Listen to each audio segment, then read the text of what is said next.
Bienvenue à l'Université de Versailles-Saint-Quentin en Yvelines. Je suis Sylvie Lecoq-Beignon, responsable du service d'accompagnement des étudiants et personnels handicapés.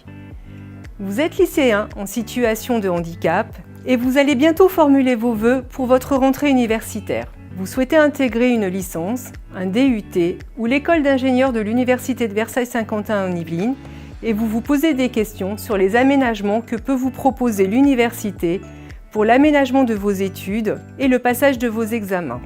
Ce que je vous recommande, c'est de prendre rendez-vous auprès de notre service pour échanger autour des aménagements que nous pouvons vous proposer pour l'accès à vos enseignements et le passage de vos examens. Pour préparer la rentrée universitaire, nous avons contacté le service de la mission handicap de l'université et nous avons expliqué les difficultés de ma fille et il n'y a eu aucun problème puisque ils nous ont dit au SAEH qu'ils pouvaient reconduire tous les aménagements qui avaient été mis en place pour elle et que s'il y avait besoin de quoi que ce soit, d'un bureau un peu plus haut, de matériel, c'était possible aussi, qu'il ne fallait pas hésiter à le demander.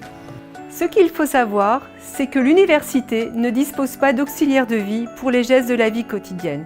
Il faut donc faire une demande auprès de la maison départementale des personnes handicapées.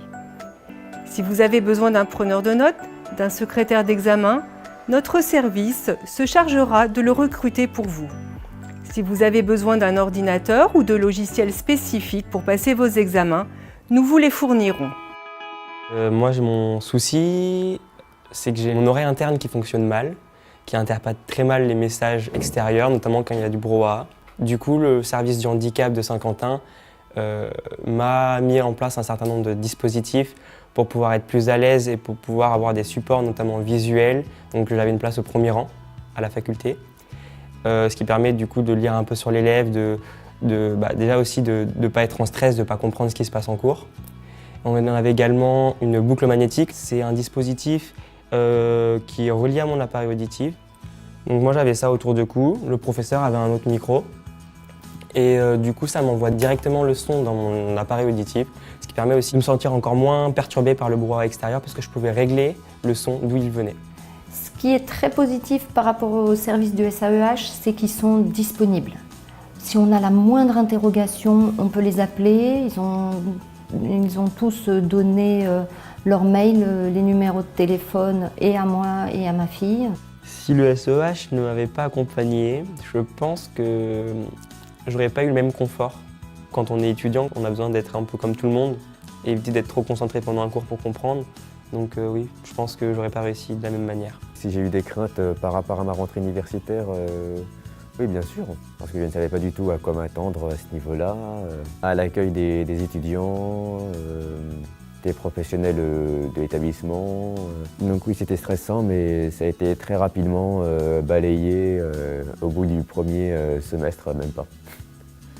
Il ne faut pas que les étudiants aient la crainte d'avoir l'impression qu'ils vont avoir des chaperons ou des babysitters avec eux. Non, ils restent des étudiants, des grands. Ils sont majeurs, ils sont autonomes, ils vivent leur vie d'étudiants comme les autres.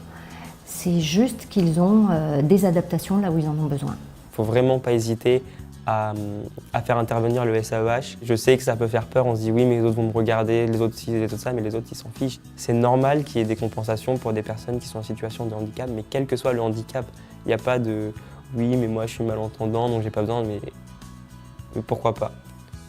Vous trouverez toutes ces informations sur le site internet de l'UVSQ, www.uvsq.fr. N'hésitez pas à contacter notre service, soit par mail, soit par téléphone.